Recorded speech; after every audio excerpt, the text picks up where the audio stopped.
Bizə müraciət edəndə elə bir vəziyyətdə gəlirlər ki, artıq sağlamlıqlarına zərər gəlmiş olur.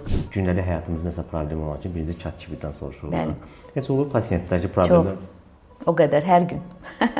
Əgər bir şikayətiniz varsa, onu ertələməyin, keçər deyə üstündən adlamayın. Mütləq şəkildə ilk gedəcəyiniz insan həkim olmalıdır, rəfiqəniz yox. Hamiləlik kənardan xoş, gözəl ola bilər, amma bir qadın üçün ən çətin bir dönəmdir. Ölüm nəticələri də bax belə şeylərdən irəli gəlir. Bilmədən, yoxlamadan gedir bu işə. Qız evladı dünyaya gətirəcək deyə ayrılan ailələr də olur. Yəni heç bir ölkədə mən belə bir problemlə qarşılaşmamışam.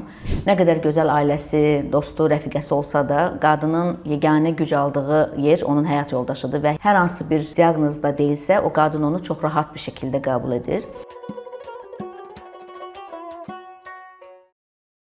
Günel xanım, gəlin ona başlayaq ki, xanımlar adətən öz sağlamlıqlarını ikinci plana atırlar.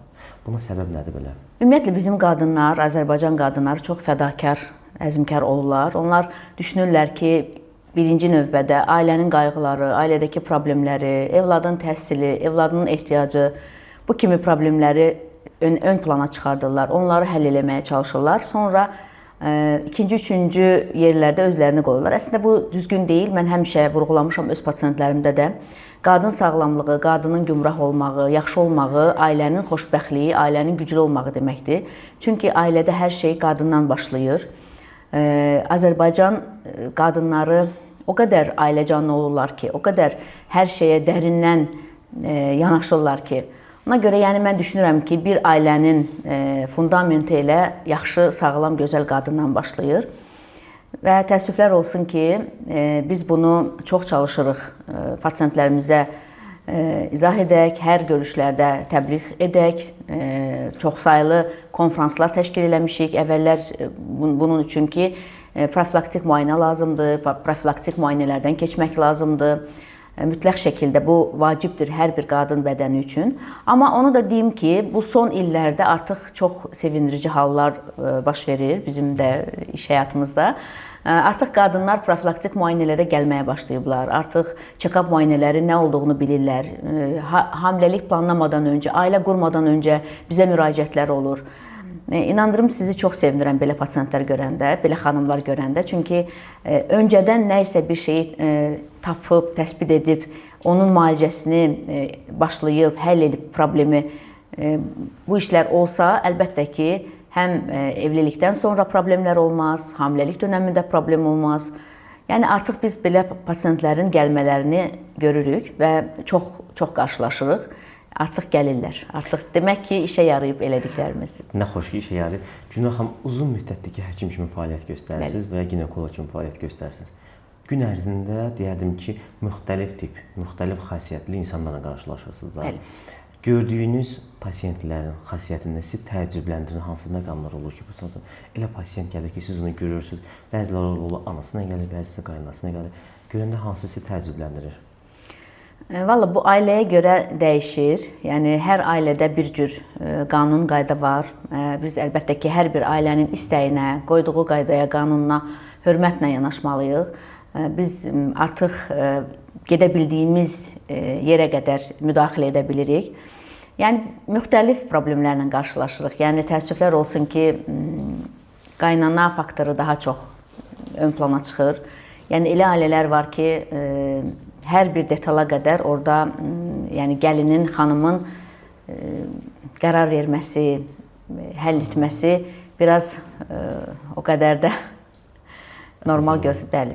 Əsas ailə üzvlərində evin ağ birçəkləri, böyükləri qərar verir. Biraz o mənim xoşuma gəlmir. Çünki əgər bir cütlük ailə qrupsa artıq onların həkimə gəlməsi, əgər hamilə qadından söhbət gedirsə, adının düşünülməsi, evladına verəcəyi adı, hamiləliyin hansı həkimlə davam etməsi, harda uşağını dünyaya gətirməsi, bu kimi məsələlər düşünürəm ki, qadın özü qərar verməlidir. Amma bəzən təəssüflər olsun ki, bu biraz o qədər də gəlinin istədiyi kimi olmur. Bizdə bir deyim vardı, insan bədənində hansı nahiyəsi ağrıyanda, bədənin canı ağrıyanda deyir ki, keçər deyir də. Hələ bir 2 gün, 3 gün türkə çarə eləyək, keçər. Amma əslində bilmirik ki, bu keçər deyə bu xəstəliyi daha pis vəziyyətə gətirir də. Belə məqamlar yəqin ki, siz də qarşılaşırsınız. Çox, hədsiz çox. Çünki Bizim əsas iş praktikamızda ən çox sıx rastlaşdığımız problemlər elə budur.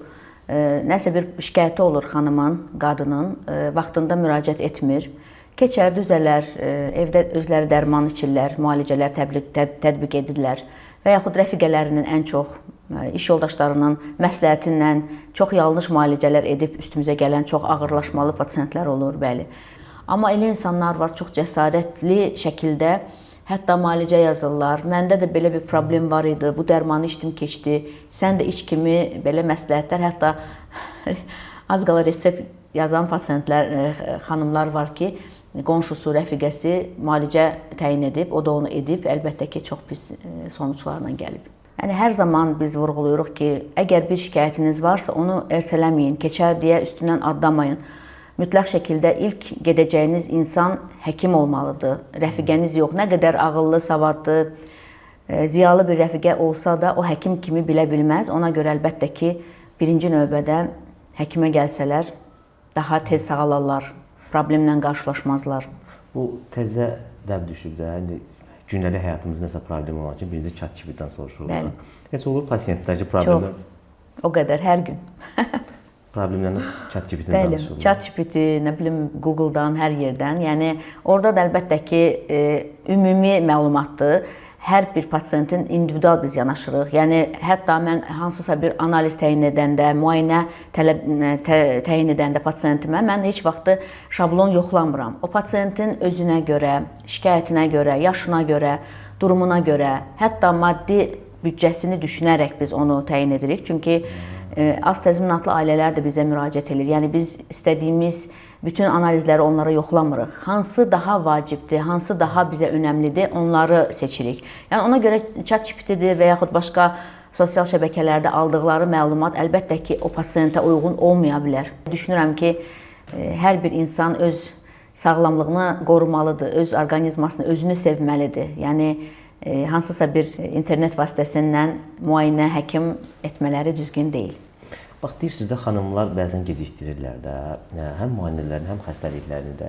Düşünürsünüz ki, bu insanlarda bəlkə də bu qorxudan yaranır, diaqnozdan qorxurlar, ya xəstəlikdən mi qorxurlar, belə gecikdirirlər? Ümumiyyətlə, bizim qadınlar biraz çəkingən olurlar, həkimə getməyi sevmirlər.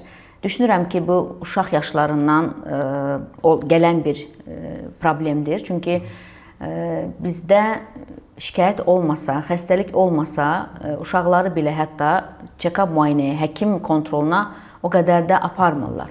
Çox nadir ailələrdə, bir neçə faiz ailələr var ki, uşağında hansısa bir problem olmasa belə check-up müayinəyə gətirilir. Sadəcə valideyndir, maraqlıdır, o bilmək istəyir uşağının, evladının bədəninə nə baş verir və bu çox gözəl bir, düşünürəm ki, valideyn tərəfindən bir hərəkətdir.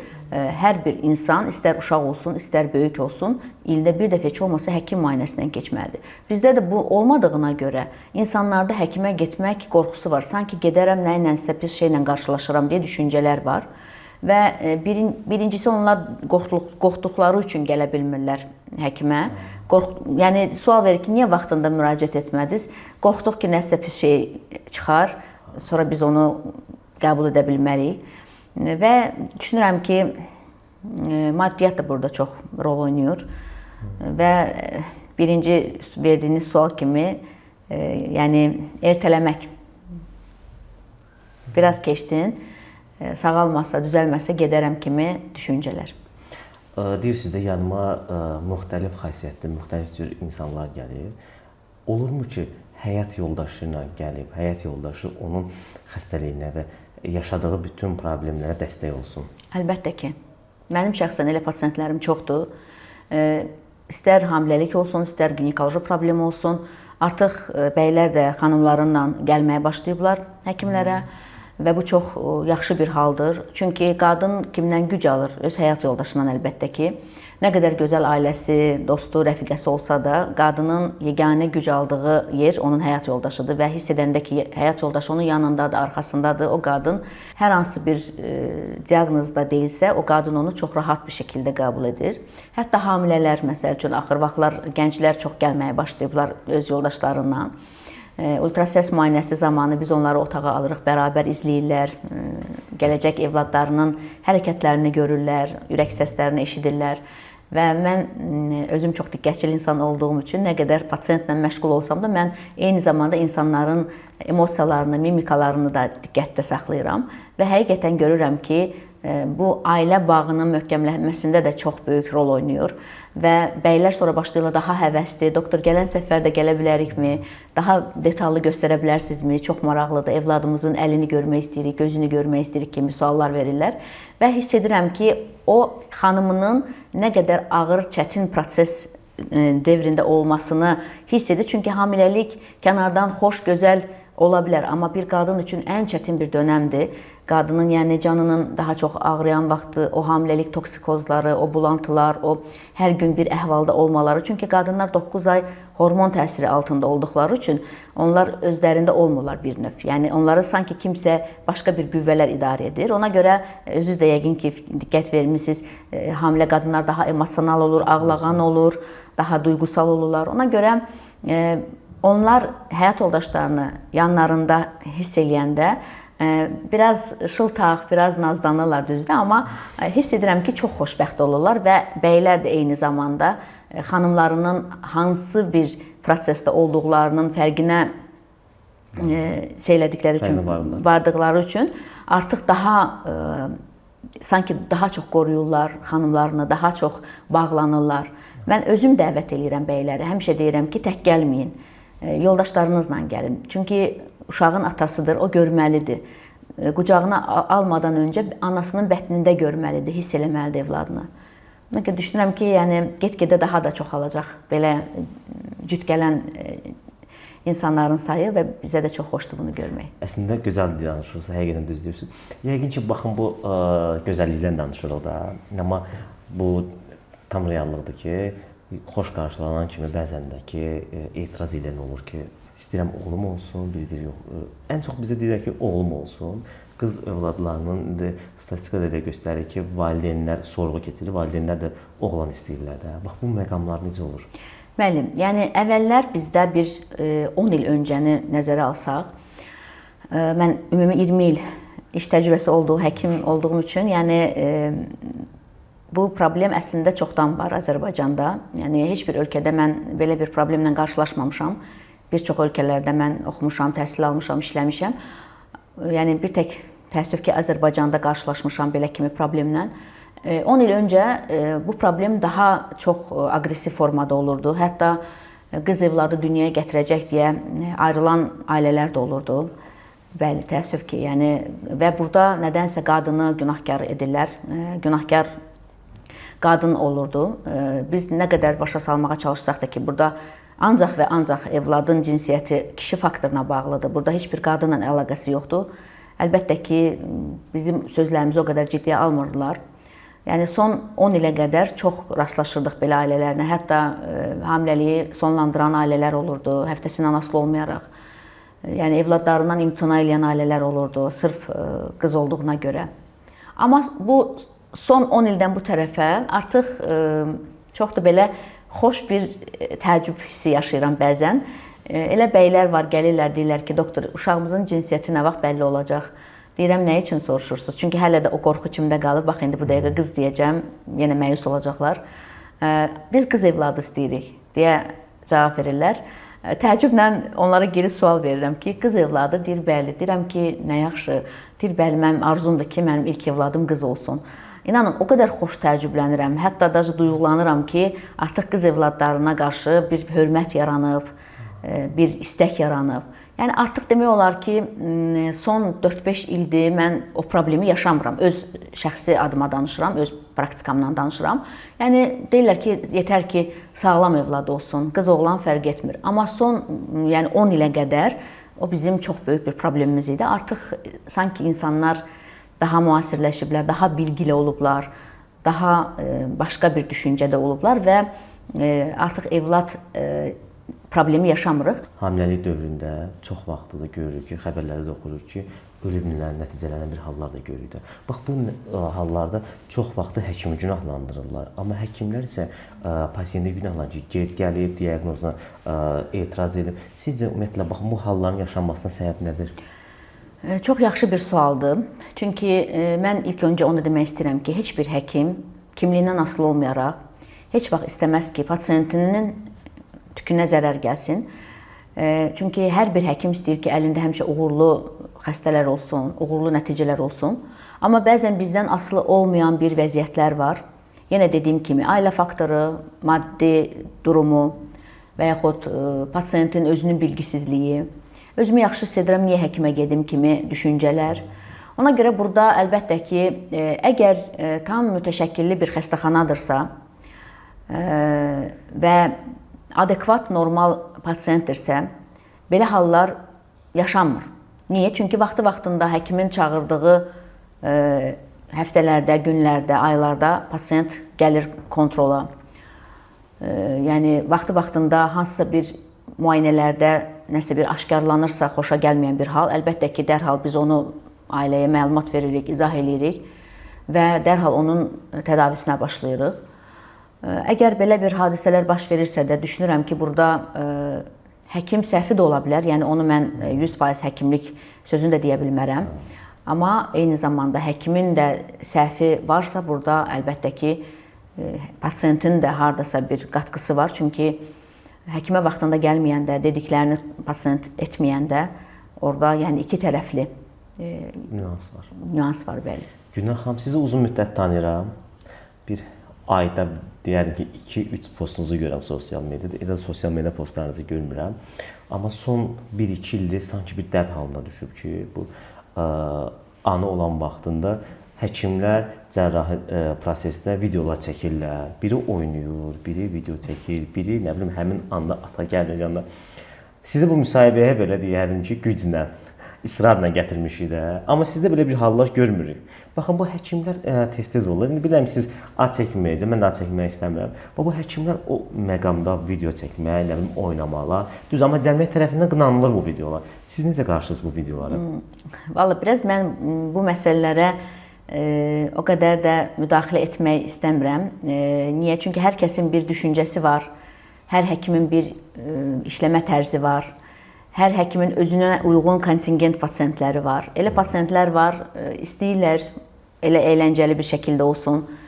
Elə pasiyent var, istəmirlər. O həkimə bağlıdır və həkimin özünün elə bir ki, kontingentinə bağlı bir şeydir. Yəni mən düşünürəm ki, öz şəxsi adıma deyirəm, əməliyyat otağında, əməliyyatxanada, steril bir alanda elə bir əyləncəli, xarakterli nəsə bir prosesin olması doğru deyil. Çünki biz əməliyyat otağında sadəcə o əməliyyatda iştirak edən əməliyyat tibb bacısıdır, anestezioloqdur, anestezioloqun tibb bacısıdır, pediatriya şöbəsidir və sanitarkadır. Yəni bunlardan başqa biz yad insanların girilməsinə müsaade etmirik.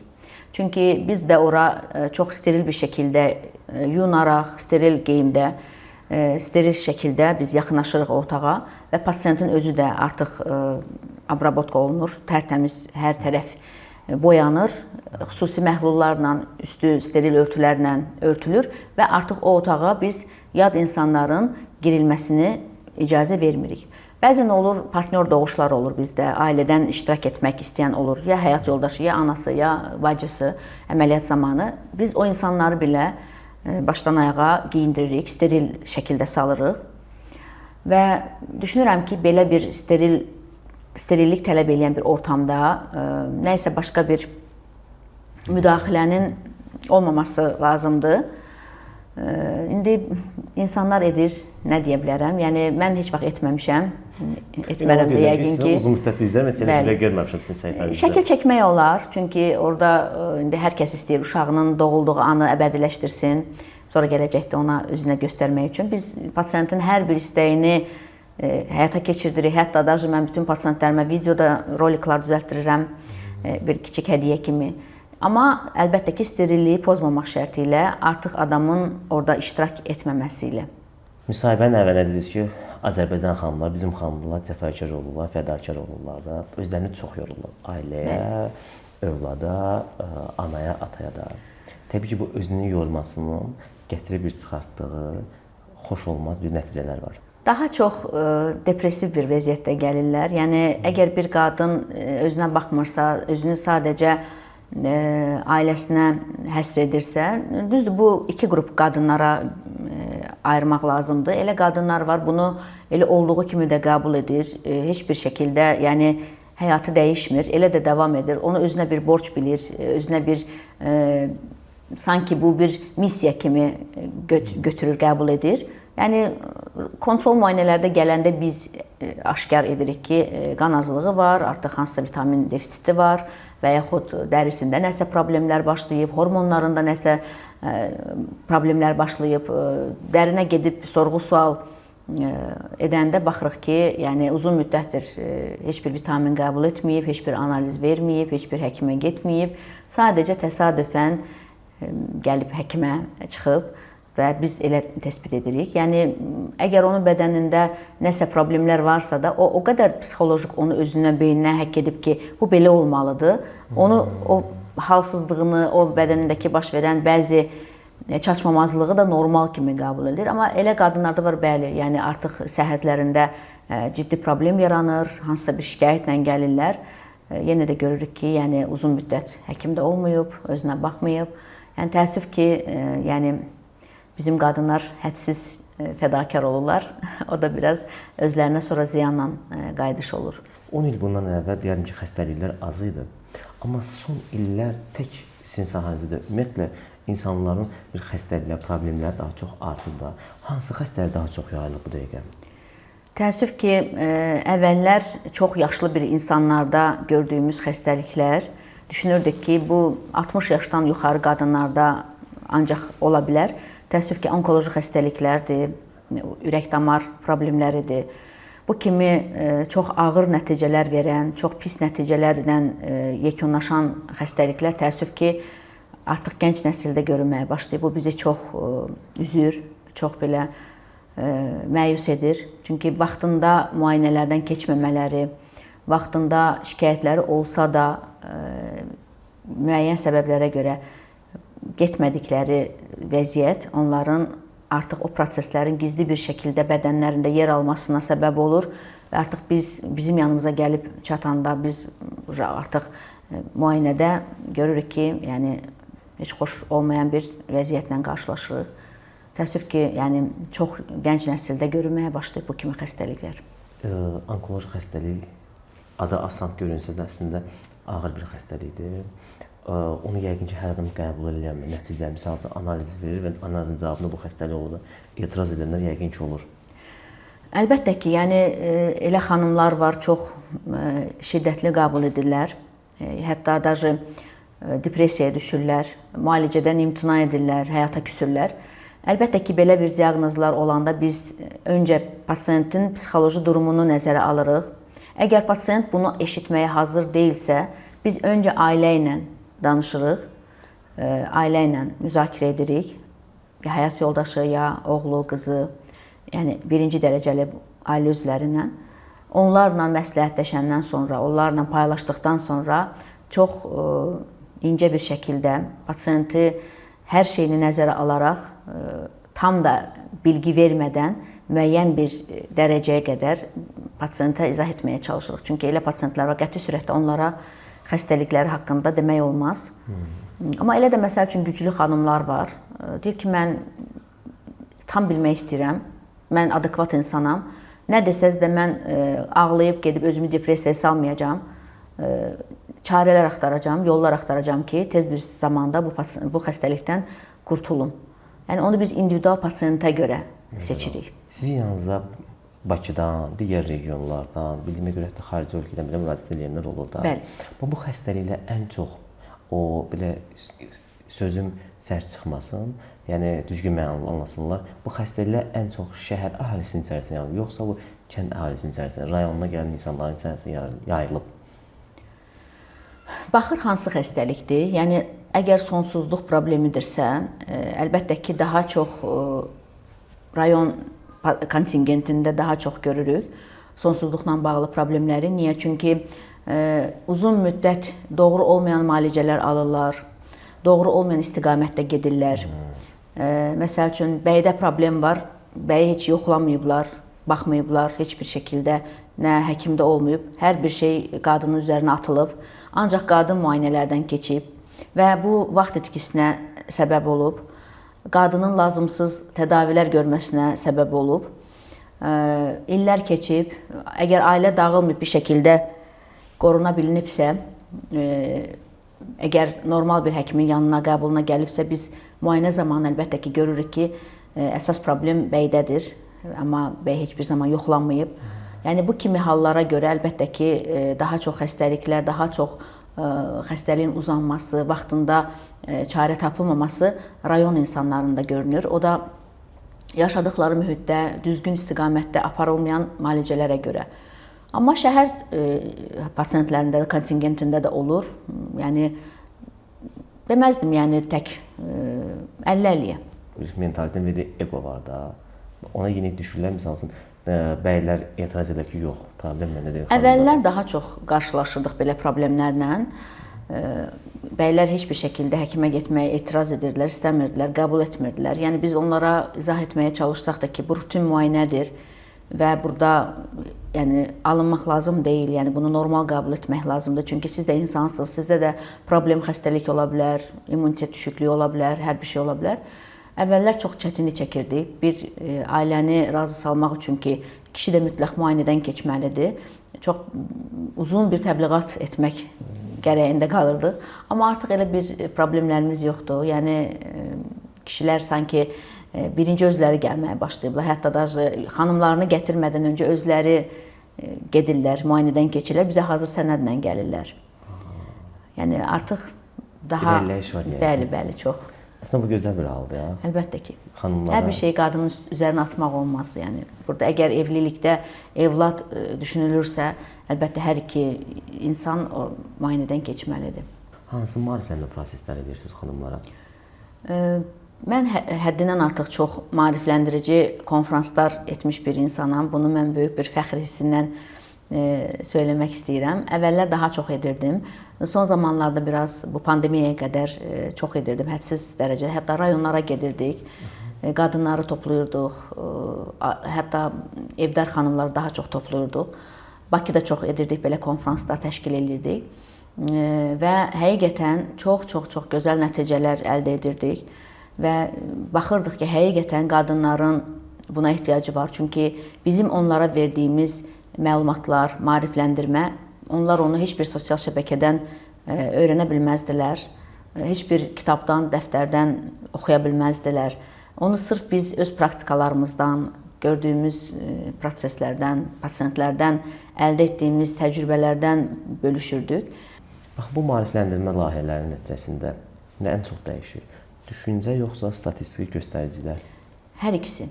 İnsanlar artıq həkimə gəlməyə başlayırlar. Həkimə profilaktik müayinə üçün niyə gəlmək lazım olduğunu anlayırlar. Əvvəllər düşünürdülər ki, heç yerim ağrımır, niyə gedim ki? Niyə bir ginekoloqa müraciət edim ki? Əgər mənim şikayətim yoxdursa, evlad dünyaya gətirməyəcəmsə, niyə gedim ki? Deyə bir düşüncə vardı insanlarda. Amma artıq biz onlara əksini izah edəndə, göstərəndə, nəticələrimizlə, praktikamızdakı xəstələrlə ki, nəyə gətirib çıxarda bilər sizin bu düşüncəniz, artıq onlar sanki anlamış kimi artıq həkimə gəlməyə başlayıblar, artıq daha az dosta, tanışa, rəfiqəyə müraciətlər edirlər. İlk gedəcəyi yer həkim olur.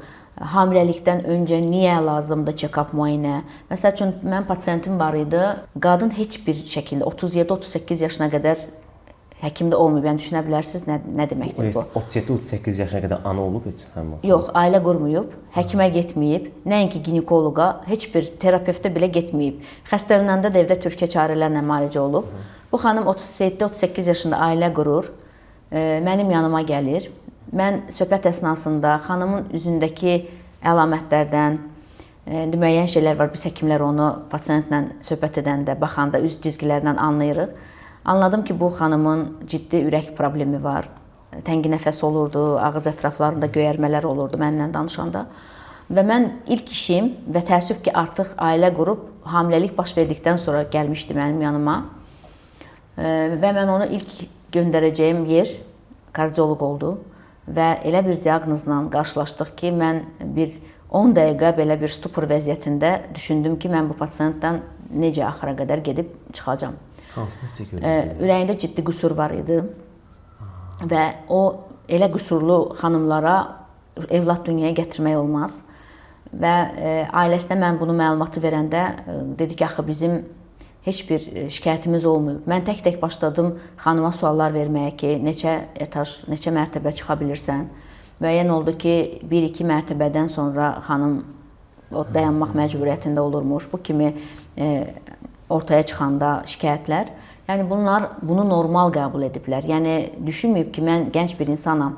2-3 pilləkən qalxıramsa, mən niyə tənginəfəs olmalıyam, niyə halım dəyişməlidir? Bunu normal kimi qəbul edib və heç vaxt həkimə müraciət etməyib. Yəni mən deyərdim ki, o pasiyentdə bizə Allah yardımcı oldu. Biz gətirib müəyyən həftəyə qədər çatdıra bildik hamiləliyini o problemlə, o patologiyanın. Təbii ki, gözəl kardioloqlarımızın sayəsində. Sonra biz keysəriyyə əməliyyatında da böyük bir stres yaşadıq. Çünki əməliyyat da, doğuş da bu xəstəyə çox riskli olduğu üçün yenə də burada da bizə Allah kömək oldu və həmin o pasiyentin bir evladı var, bir qız evladı var və artıq o pasiyentə biz qadağa qoymuşuq. Hamiləlik qəti sürətdə icazə vermirik, çünki artıq öz həyatı riskə girə bilər. Yəni bir pasiyentin check-up müayinədən keçməməsi, heç bir vaxt həkimə getməməsi görün nəyə gətirib çıxarda bilər. O biraz qabağa vurğuladığınız ölüm nəticələri də bax belə şeylərdən irəli gəlir. Pasiyent öncədən bilmir vəziyyəti nədir, ona hamiləlik olarmı, ümumiyyətlə bədəni qaldırarmı və bilmədən, yoxlamadan gedir bu işə və hamiləliyin ortasında həkim bu kimi problemlə qarşılaşanda hər zaman həkimin şansı gətirməyə bilər. Yəni ona görə də ölüm nəticələri olur.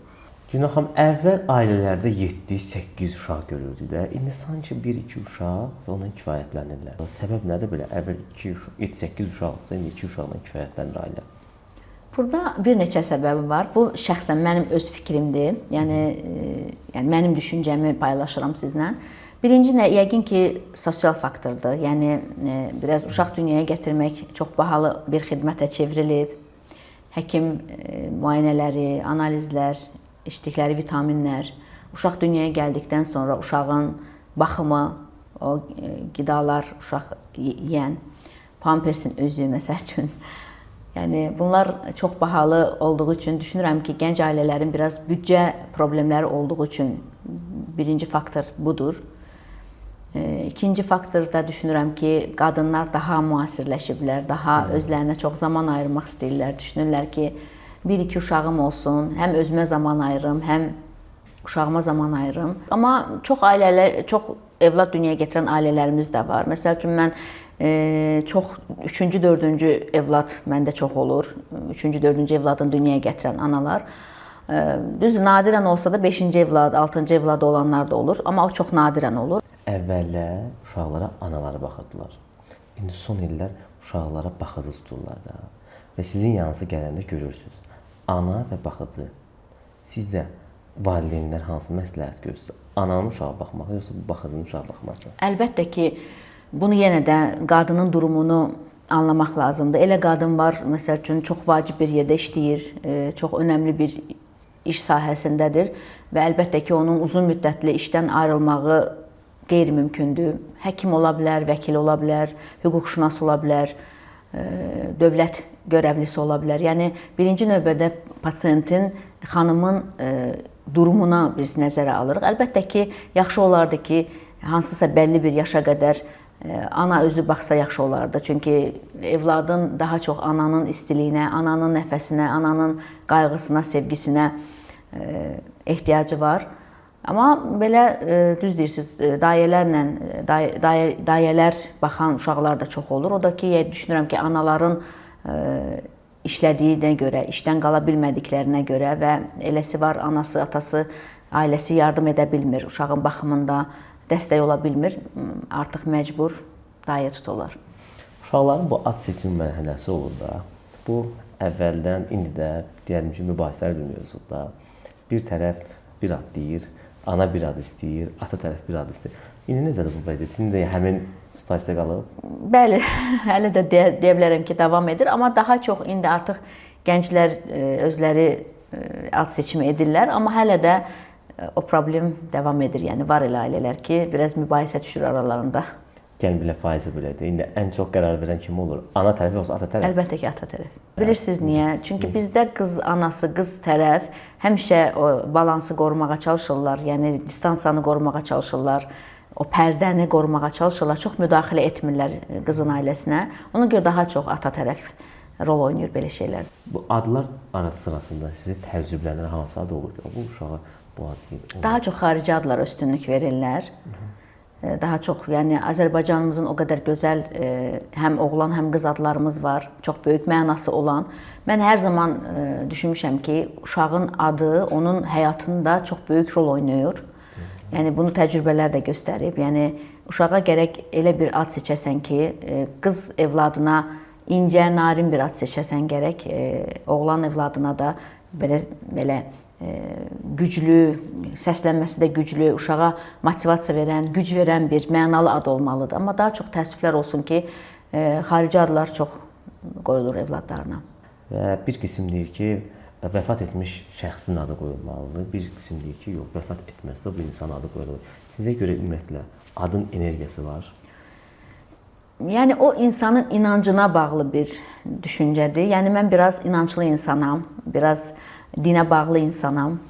Elə şeyləri çox dərindən ürəyimə salan bir insanam. Mən düşünürəm ki, əgər bir insan uğursuz olubsa, gənc yaşlarında vəfat edibsə, nakam gedibsə bu həyatdan, elə bir insanın adını yeni doğulmuş körpəyə qoyulmağının tərəfdarı deyiləm. Bu şəxsən mənim düşüncəmdir. Çünki o insan əgər uğursuz olubsa, niyə onun enerjisini yeni doğulmuşa ötürsünlər ki? Yox, əgər belə bir hər tərəfli, güclü, bir uzun ömürlü, sağlam bir insan olubsa, o zaman bəli, yəni vəfat etmiş olsa belə o insanın adını qoya bilərlər. Məsəl üçün babası, babasının atası məsəl üçün də belə gəlir ailədən ailəyə keçir.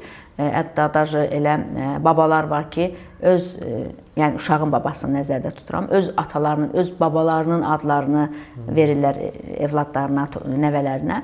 Əgər normal həyatı olmuş bir insandırsa, yəni orada düşünürəm ki, problem olmaz. Ötən buraxılışda bir xanım qonaq olmuşdu, Nərmin xanım, Down sindromu uşağı var idi, Sofiya. Podkastı paylaşdım, ora gələn ən çox bir şərhlər mənim diqqətimi cəlb edir. Bir şərh elə bir təkrarlanırdı. Bunu əvvəldən bilirdinmi? Niyə bilirdinsə, niyə dünyaya gətirdin? Düzdür, özü suala cavab verdi. Ümumiyyətlə, valideynlər uşaqlarının bu kimi hallarını əvvəldən bilirlərmi? Belə hallar təəssüf ki, ola bilir. Biz nə üzrə təsbit edə bilirik belə ki, durumları? Əlbəttə ki, bu ilk 3 aylığında, 12 həftəsində bəlli olan bir durumdur. Ultrasəs müayinəsi zamanı hər şey ideal bir şəkildə, qan testlərinin hər bir hamısı tərtəmiz, ideal bir şəkildə olan pasientlərdə bu kimi xəstəliklər sonradan ola bilir. Yəni bu əvvəldən var. Sadəcə biz görməyə bilirik. Yəni bu həkimin təcrübəsizliyindən irəli gəlmir. Sadəcə hər bir şey normal göstərib. Ultrasəs müayinəsində də, analizlərdə də bu xəstəlik gizli bir şəkildə ola bilir təəssüf ki. Və bu əlbəttə ki, ya çox güclü bir ultrason həkimi sayəsində böyük həftələrdə aşkar oluna bilir. O zaman ailələrin çoxu uşağı hamiləliyi sonlandırmaqdan imtina edirlər, ya da doğulduqdan sonra aşkarlanır. Təəssüf ki, 1-2% də olsa belə durumlar qaçılmazdır. Heç olubmu ki, uşaq dünyaya gələndən sonra valideyn xəstəliyini bilib imtina edir? Mənim təcrübəmdə olmayıb, amma belə olur əlbəttə ki. Bizim də bir yaralı yerimiz var da, deyərdim ki, bir yaralı mövzu var, erkən nicahlar. Baxın, bu erkən nicahlar indi nə dərəcədə, hansı səviyyədədir sizcə? Yəni, əvvəlki dönəmlərə baxanda çox-çox azalıb, yəni erkən nicahlar. Düşünürəm ki, insanlar get-gedə daha bilgili, daha dünya görüşlü olurlar.